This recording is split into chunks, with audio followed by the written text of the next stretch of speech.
Captain Toad levels in Super Mario 3D World were an absolute delight to play. The clever, small puzzles proved to be just as engaging as the main game. I was seriously hoping they would put something like a DLC pack together, solely focusing on those levels, but it never came to be. But during Nintendo's E3 digital event this year, they unveiled the trailer for Captain Toad Treasure Tracker, and despite some concerns that a retail game made up entirely of these levels would lose its luster, I was immediately on board.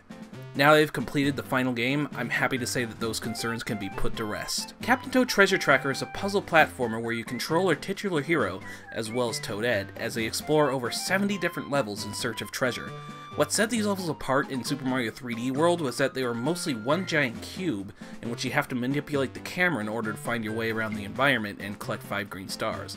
Now, Toad can't jump, and there are plenty of hidden passages, platforms, and items that are only visible by manipulating the camera, which makes for some very tricky and clever level design. Despite some changes, Treasure Tracker manages to surpass these Captain Toad levels from 3D World by a long shot. Instead of collecting green stars, your goal this time is to get to the end of the stage and collect the Power Star. Now, each stage has 3 Super Gems to collect, which you'll need to unlock later levels in the game. Once the level is complete, the game encourages you to play through it again with a special challenge, which range from sneaking past all the enemies, moving obstacles a specific number of times, and much, much more. While the levels are still small and compact, they're a big step up in size and complexity from 3D World due to some very clever design choices and additions, such as the ability to pick up turnips and throw them at enemies, and the new Super Pickaxe item, which allows you to break through bricks blocking your path, or they're hiding super gems, or whatever. Careful camera manipulation, of course, makes the game feel like an actual treasure hunt, and completing the level with everything collected is extremely satisfying. Treasure Tracker also makes some clever, if occasionally annoying, use of the gamepad as well.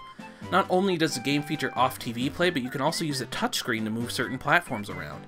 Thankfully, it never feels like these actions interrupt the flow of the game, as you're rarely vulnerable while doing so. I can't say the same about the game's motion controls, however. In addition to the right analog stick, you can also manipulate the camera using the gamepad's gyroscope. Unfortunately, you cannot turn this feature off, which is predictably annoying. Combined with another new feature, however, it becomes really frustrating. The game forces you to blow into the microphone to move certain platforms, so when you inevitably move the gamepad towards your face to blow into the mic, the camera moves along with it. This caused me to lose quite a few lives, and really just started forcing me to play the game in certain positions. Another slight disappointment is the game's presentation. Now, Treasure Tracker is $20 cheaper than pretty much all retail games at launch, but the main menu is still very basic, and there's a lot of recycled music and assets from Super Mario 3D World. Despite the stage select being presented via storybook, there's not really much of a story to speak of in the game. Wingo, the game's main antagonist, kidnaps a Power Star along with Toadette, or Toad later in the game, and it's up to you to find both of them.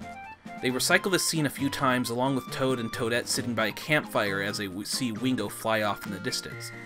While I know the story has never been Nintendo's strong suit, it's still disappointing to see such a wasted story potential when they have so many characters, locations, and personalities to really work with. Despite these issues, Captain Toad Treasure Tracker is still an incredibly charming game.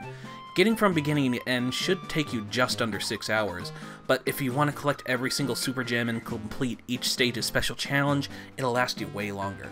In addition, there are even a few bonus levels if you have save data from Super Mario 3D World on your system. If you manage to track down this game, you'll have a real treasure on your hands.